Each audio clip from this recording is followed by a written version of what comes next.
bear in mind that we cannot say that we know that there was not a prime mover.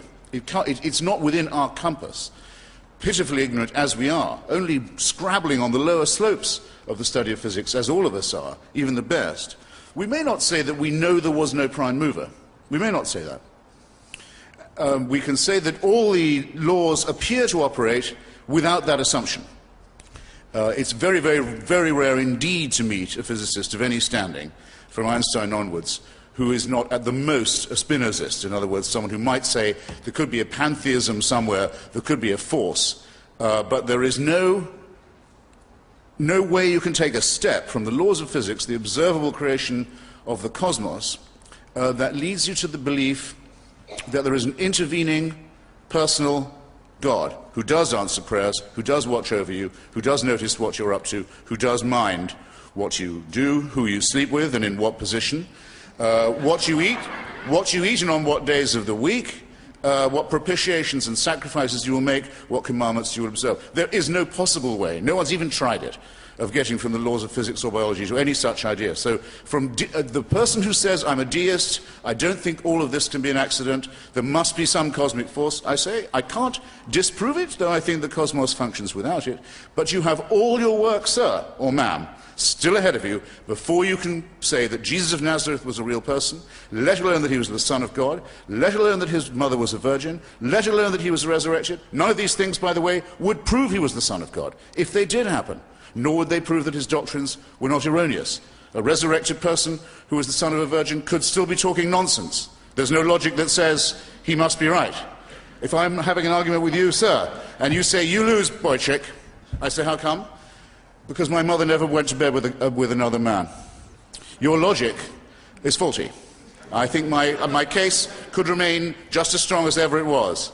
In default of that, I must say, rather bizarre intervention. Now, why do we have religion in the first place? Why are we having this discussion? Why does Frank feel the need to talk in this way? Because we are pattern-seeking mammals. It's part of our evolution. We look for patterns. We're designed to look for them. And if we can't find a good explanation, we'll come up with a bad one, rather than none at all. Most people would rather have a conspiracy theory than no theory. It's very observable that. There's a lot of junk science around before good science arrives. Before we have astronomy, we have astrology. Before we have chemistry, we have alchemy. All of these things are derivatives of religion, because in a very sinister verse of the Bible that used to upset me when I was being forced to listen to it as a little boy, it says, seek and ye shall find. Yes, that's exactly right. Seek and you will find.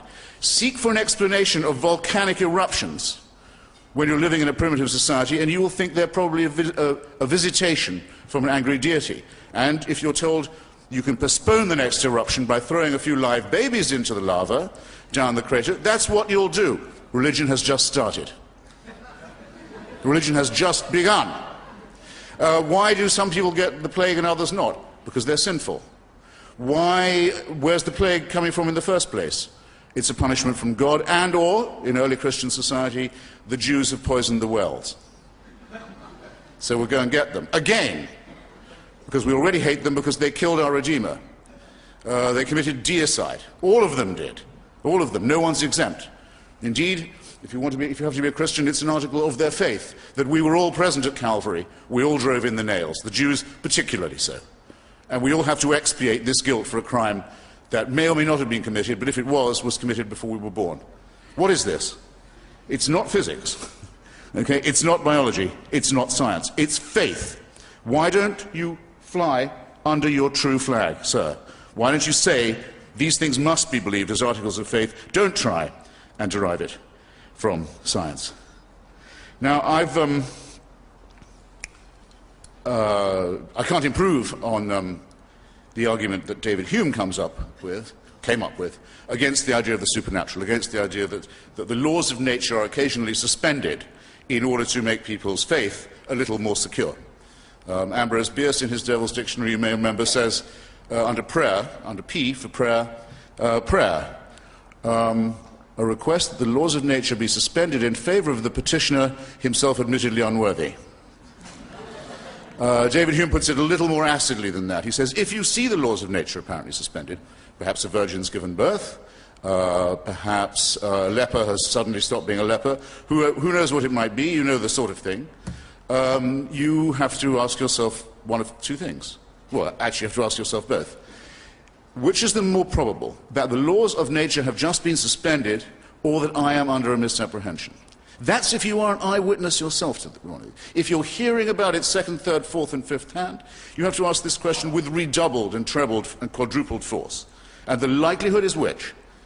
That the laws of nature were suspended, or that somebody maybe garbled, maybe a rumor got around. If you make this assumption, then nothing is mysterious about reality. Nothing is mysterious at all. It would explain why everyone seems to die and no one comes back. No longer a mystery about that. It would explain why some people are cured of leprosy and other even worse diseases if they go to the doctor, and if that doctor has access to certain kinds of drugs, but not if they don't. The great theologian Lancelot Andrewes, the Archbishop of Canterbury, during the Black Death, wondered. He said, it seems odd to me. There are people who go to church and pray, and they give their tithes, and they do everything that they're supposed to do, and they lead godly lives, and yet they seem to die of the plague just as much as the sinners do. He went to his grave, the Archbishop, not realizing that he'd very nearly stumbled on a very good point.